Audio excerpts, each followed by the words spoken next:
Son las 7 de la mañana con 38 minutos. Como lo anunciamos antes, está con nosotros Zobeida Aragundi, vocal del Consejo de la Judicatura transitorio, pero también en otra condición.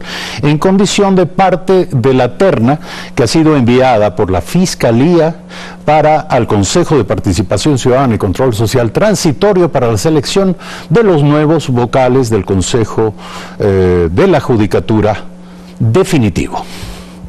De manera que vamos a conversar con usted en ambas condiciones. Buenos días, gracias por estar aquí. Lo primero tiene que ver con su rol actual de vocal del Consejo de la Judicatura transitorio. Existe una controversia en torno a supuestos manejos de recursos humanos. Usted ha desmentido lo que se ha dicho respecto del manejo interno del Consejo de la Judicatura actual.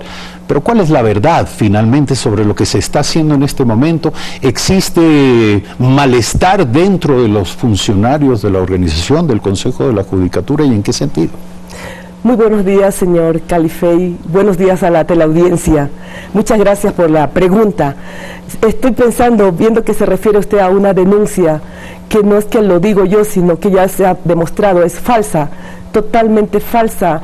Hacen firmar, utilizan el nombre de un señor Juan Carlos Pérez González, inclusive dicen que es abogado y que es doctor, pero y que esa denuncia fue presentada al Consejo de Participación Ciudadana y Control Social. Lo cierto es que tenemos certificación de que jamás entró una denuncia de esa naturaleza contra mi persona en los registros en la Secretaría del Consejo de Participación. También pedí por iniciativa propia a la Dirección de Transparencia del Consejo de la Judicatura que inicie la investigación, y entiendo que han localizado al señor Pérez González y ha asegurado que él es un ciudadano que vive en Cuenca y que jamás ha venido a Quito a presentar una denuncia en mi contra. Entonces, lo que sí está claro es que hay una cierta conspiración. Sí. ¿Quiénes estarían conspirando? Está claro que es una persecución contra todas las personas que están en contra del cambio, en contra de una transición de un sistema judicial autoritario. Es decir, ¿piensa usted que son funcionarios judicial ético y transparente? ¿Cree usted que son funcionarios del propio Consejo que están inconformes con lo que se está haciendo allí? Sí, pueden ser funcionarios al interior del Consejo, como también mucha gente al exterior del Consejo, ¿no? ¿Y qué es lo que está usted haciendo, usted particularmente? En nuestra vocalía, desde el primer día, hemos tenido dos ejes generales muy definidos, muy específicos. El uno es hacia un sistema judicial de calidad y de ética, y el otro eje es la lucha contra la corrupción y la impunidad que lo protege. En el primer eje, varios trabajos, como por ejemplo la implementación a nivel nacional de la Ley Orgánica de Erradicación y Prevención de Violencia contra la Mujer y en el núcleo familiar, lo que ha devenido en una transformación a nivel nacional. ¿Pero quién puede estar en desacuerdo con ello? Bueno, aquellos que defienden el status quo. Aquellos que defienden el status quo y que les interesa contra la mujer, y que les interesa que la etapa de transición fracase. Recuerde usted que nosotros somos productos de una voluntad popular. Bueno, de alguna manera la etapa de transición ha registrado algunos fracasos. Déjenme seguirles contando un poquito. Además, en la vocalía nuestra se trabajó sobre el proyecto y la metodología de evaluación de la Corte Nacional, que incluye a jueces y a conjueces también de la Corte Nacional. Frustrada la evaluación. Así es. Frustrada no por falta de la herramienta que trabajamos denodadamente en la Fiscalía y con la participación... ¿En la Fiscalía? En la vocalía y con la participación... ¿Por qué la Fiscalía le postula como parte de su terna? ¿Qué tiene que ver usted con la Fiscalía? Sí, sería una pregunta interesante para la Fiscalía, pero déjeme interpretar que es un reconocimiento al trabajo de mi vocalía.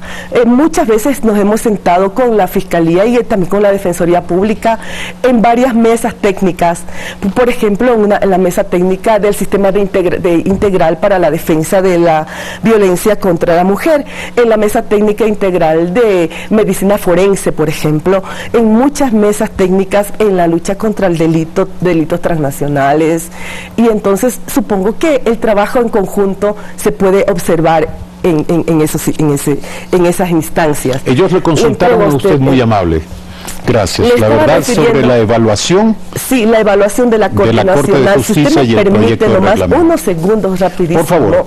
El sistema, la metodología de evaluación es muy transparente y con estándares internacionales.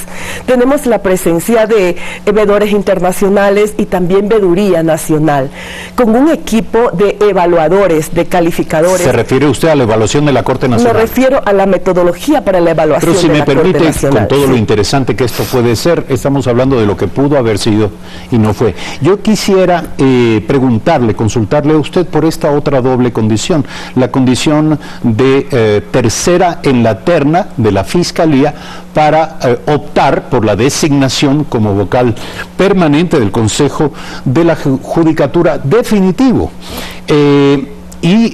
Ha habido algunos criterios emitidos en la opinión pública en el sentido de que esto le otorgaría a usted una ventaja sobre los demás, puesto que ya es vocal del Consejo de la Judicatura.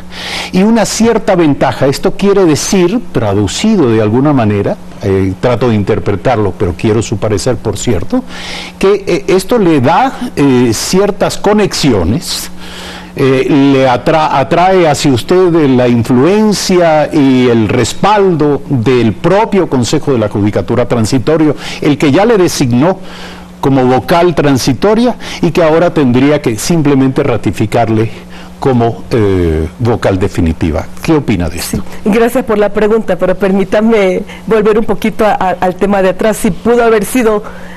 Pero puede ser, porque es una herramienta hábil de evaluación que queda para el Consejo de la Judicatura definitivo, por supuesto sumamente perfectible, pero al menos establecemos parámetros, y parámetros internacionales y transparentes. Más abajo de esos parámetros, muy difícil que haya una evaluación. Por encima de esos parámetros, ojalá que sea perfectible. En relación con la pregunta que me hace... es un concurso, es una selección. Yo aparezco apenas en una de las 5 ternas que la Constitución define que deben ser enviadas al Consejo de Participación Ciudadana y Control Social. De aquí viene pues un procedimiento, un proceso de selección, un proceso de impugnación ciudadana, un proceso de defensa también en audiencias, un proceso que se ha dicho que puede demorar unos 45 días o tal vez un poco más, pero en todo caso es un proceso. ¿No entraña ventaja que usted ya haya sido designada vocal del Consejo de la Judicatura Transitoria? A mi forma de ver, ninguna. Es un proceso transparente, con reglas claras y definidas mucho antes del concurso. Tenemos en la línea, hemos tomado contacto con Marcelo Espinel, una de las personas que controvierte sobre esto y que... es director de proyectos de la Fundación Ciudadanía y también representante del Observatorio Legislativo. Queremos escuchar su criterio para, por favor, aportar un elemento en este diálogo. Buenos días, le escuchamos. Muy buenos días, Eduardo. Buenos días, doctor Aragundi. Usted acaba de ser nominada por el fiscal general encargado que, como usted, fue designado por este Consejo de Participación Transitorio. ¿No creen que su nominación evidencia un claro conflicto de intereses y la ventaja que tiene frente a los otros miembros de la terna, pues el organismo que debe decidir su presencia en el Consejo de la Judicatura es el mismo que en meses pasados le otorgó su cargo actual? Esto también considerando que, de acuerdo a la normativa, de manera obligatoria, uno de los miembros de la terna enviada por el fiscal será aquel que sea designado como vocal definitivo del Consejo de la Judicatura, y que la normativa para decidir esto fue elaborada por el mismo Consejo de Participación Ciudadana Transitorio y que esta también contiene vicios de subjetividad. Gracias por la intervención y porque esta se haya expresado en forma de pregunta. Bien, muchísimas gracias. Sí, el 4 de febrero el pueblo ecuatoriano se pronunció por una transformación y un rescate de la institucionalización en el Ecuador. El Consejo de Participación Ciudadana tiene entonces todas las prioridades y las competencias otorgadas por la soberanía popular para establecer la normativa pendiente a la reorganización de la institución, a la separación y juzgamiento de las autoridades de control, como ya lo ha hecho, y al nombramiento de las nuevas autoridades de control. Yo respeto como ciudadana esa voluntad popular expresada en las urnas y esa competencia otorgada al Consejo de Participación Ciudadana y Control Social. Ellos han establecido las normas, han establecido las reglas del juego. Yo como ciudadana las respeto y no considero que las hayan establecido para beneficiar a ninguna persona.